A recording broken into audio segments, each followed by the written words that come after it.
So now that we've seen the basic rules of critical squares, let's take a look at this position that I reached against a master named George Muzinwa in the Manhattan Chess Club in New York, the winter of 1994.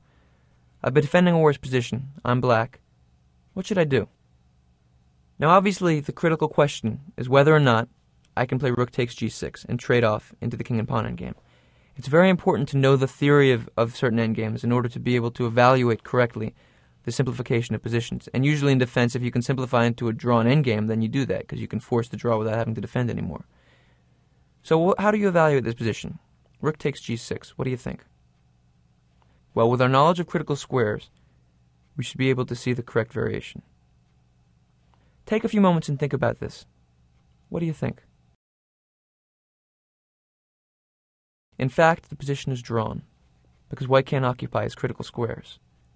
The variation runs rook takes g6, h takes g6, king f6. I'm attacking white's pawn. I'm sure you calculated that out. White has to defend it with king h5. Now I play king g7. This was the very beginning of the calculation. Now obviously, if white's king moves back, then black will simply take the pawn, and it'll be a draw. So white has to play the move g5. Black plays h takes g5, king takes g5. And now, if you didn't know about the critical squares, you might have had a hard time evaluating this position.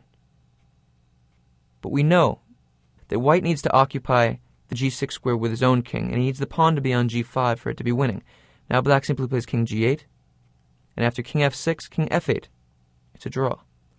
g7, king g8, king g6, stalemate. Now, notice, of course, in this position, it would be a terrible mistake to play either king f8 or king h8.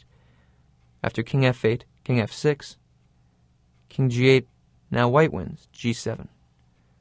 King h7, king f7. So the key to evaluating this position was both an understanding of opposition and an understanding of the critical squares. This is a nice simple example of how knowledge of the endgame will help you make good evaluations in long calculations.